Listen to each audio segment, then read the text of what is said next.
Hi speed plus Karnataka ವಿಶೇಷ ಕಾರ್ಯಕ್ರಮಕ್ಕೆ ಸ್ವಾಗತ. ನಾನು ಸುನಂದ ಅನ್ಸೂಯ. ಈ ಧ್ರುವಂತ್ ನಿಮಗೆ ನೆನಪಿದ್ದಾರೆ ಅನ್ಸುತ್ತೆ. ಈಗ ಬಿಗ್ ಬಾಸ್ ಆದಮೇಲೆ ತುಂಬ ದಿನಗಳ ನಂತರ ಧ್ರುವಂತ್ ಬಗ್ಗೆ ನಾವೀಗ ಮಾತನಾಡ್ತಾ ಇದ್ದೀವಿ. ಯಾಕೆ ಗೊತ್ತಾ, ಈಗ ಅವರು ಹೇಳಿರುವಂತಹ ಆ ಒಂದು ಡೈಲಾಗ್ ಇದೆಯಲ್ಲ, ಆ ಡೈಲಾಗ್ ಬಗ್ಗೆ ಈಗ ಎಲ್ಲರೂ ಸಹ ಚರ್ಚೆ ಮಾಡಬೇಕು ಅಂತ ಅನಿಸ್ತಾ ಇದೆ. ಎಲ್ರಿಗೂ ಸಹ ಅನ್ನಿಸ್ತಾ ಇದೆ. ಏನಪ್ಪ ಅದು ಅಂದರೆ, ಆ ಡೈಲಾಗು ಪುರುಷರು ಯಾವ ಕರ್ಮಕ್ಕೆ ಮದುವೆ ಆಗಬೇಕು ಅಂತ ಧ್ರುವಂತ್ ಅವರು ಪ್ರಶ್ನೆ ಮಾಡ್ತಾ ಇದ್ದಾರೆ. ಅವರ ಈ ಒಂದು ಹೇಳಿಕೆ ಬಗ್ಗೆ ಕೆಲವೊಬ್ಬರು ಪರವಾಗಿ, ಕೆಲವೊಬ್ಬರು ವಿರೋಧವಾಗಿ ಚರ್ಚೆ ಮಾಡ್ತಿದ್ದಾರೆ. ಕೆಲವೊಬ್ಬರು ಅವರ ಒಂದು ಹೇಳಿಕೆಯನ್ನು ಬೆಂಬಲಿಸಿದ್ರೆ, ಇನ್ನು ಕೆಲವರು, ಅದರಲ್ಲೂ ಮಹಿಳೆಯರು ಹಾಗೆ ಪುರುಷರು ಸಹ ಇಬ್ಬರು ಸಹ ತೀವ್ರ ವಿರೋಧವನ್ನು ವ್ಯಕ್ತಪಡಿಸ್ತಾ ಇದ್ದಾರೆ. ಬಿಗ್ ಬಾಸ್ ಸೀಸನ್ 12 ಮೂಲಕ ಫೇಮಸ್ ಆಗಿರೋರಲ್ಲಿ ಇವರು ಸಹ ಒಬ್ಬರು, ಧ್ರುವಂತ್. ರಕ್ಷಿತಾ ಶೆಟ್ಟಿ ಮತ್ತು ಧ್ರುವಂತ್ ಅವರ ಒಂದು ಜಗಳವನ್ನು ನೋಡೋದಕ್ಕೆ ವ್ಯೂವರ್ಸ್ ಮಾತ್ರ ಅವರು ಜಗಳ ನೋಡಿಕೊಂಡೇ ಸಖತ್ ಎಂಜಾಯ್ ಮಾಡ್ತಾ ಇದ್ರು ಆ ಒಂದು ಬಿಗ್ ಬಾಸ್ 12 ಸೀಸನ್ನಲ್ಲಿ. ಬಿಗ್ ಬಾಸ್ನಿಂದ ಹೊರಗಡೆ ಬಂದ ಮೇಲೆ ಧ್ರುವಂತ್ಗೆ ಅಂದರೆ ಅವ್ರಿಗೆ ಎಷ್ಟೋ ಅವಕಾಶಗಳು ಹುಡ್ಕೊಂಡು ಬಂದೀವಿ ಅಂತೆ. ಈವೆಂಟ್ಸ್ ಸೇರಿದಂತೆ ತುಂಬ ಪ್ರಾಜೆಕ್ಟ್ಗಳಲ್ಲಿ ಅವರು ಬ್ಯುಸಿ ಆಗಿದ್ದಾರಂತೆ.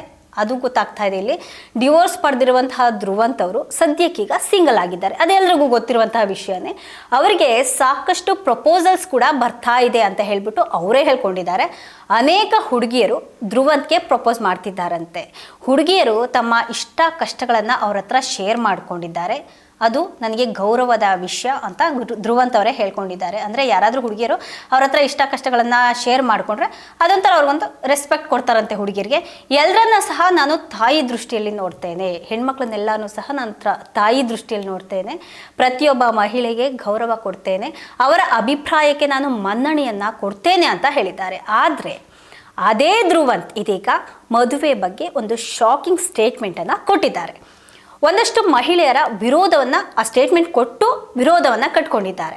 ಅದ್ರ ಜೊತೆಗೆ ಪುರುಷರು ವಿರೋಧವನ್ನು ವ್ಯಕ್ತಪಡಿಸ್ತಿದ್ದಾರೆ. ಅಲ್ಪ ಸ್ವಲ್ಪ ಪುರುಷರು ಕೂಡ ಇದ್ರ ಬಗ್ಗೆ ವಿರೋಧವನ್ನು ವ್ಯಕ್ತಪಡಿಸ್ತಿದ್ದಾರೆ. ಆದರೆ ಮತ್ತೊಂದಿಷ್ಟು, ಅಂದರೆ ಅದರಲ್ಲೂ ಎಸ್ಪೆಷಲಿ ಮದುವೆ ಆಗದಿರುವಂತಹ ಒಂದು ಹುಡುಗರು ಅಥವಾ ಗಂಡಸರು, ಇವ್ರು ಮಾತ್ರ ಫುಲ್ ಖುಷಿಯಾಗಿದ್ದಾರೆ ಆ ಧ್ರುವಂತ್ ಕೊಟ್ಟಂತಹ ಸ್ಟೇಟ್ಮೆಂಟ್ ಬಗ್ಗೆ.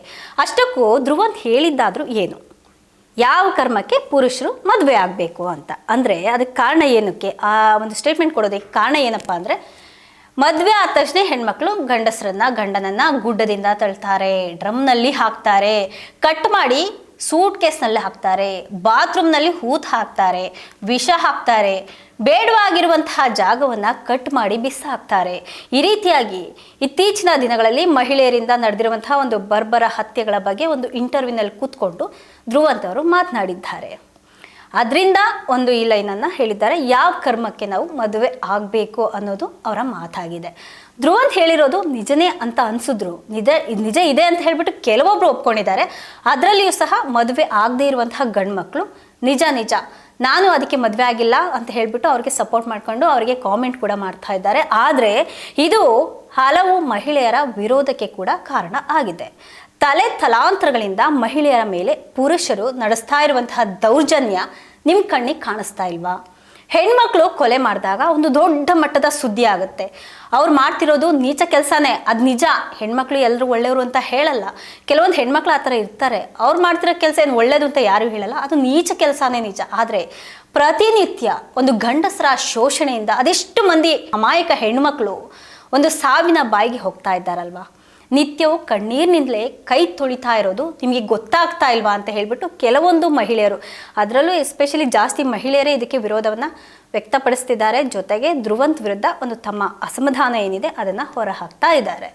ಇದಾಗಿತ್ತು ಇವತ್ತಿನ ವಿಶೇಷ. ನಿರಂತರ ಸುದ್ದಿಗಾಗಿ ನೋಡ್ತಾ ಇರಿ ಸ್ಪೀಡ್ ಪ್ಲಸ್ ಕರ್ನಾಟಕ.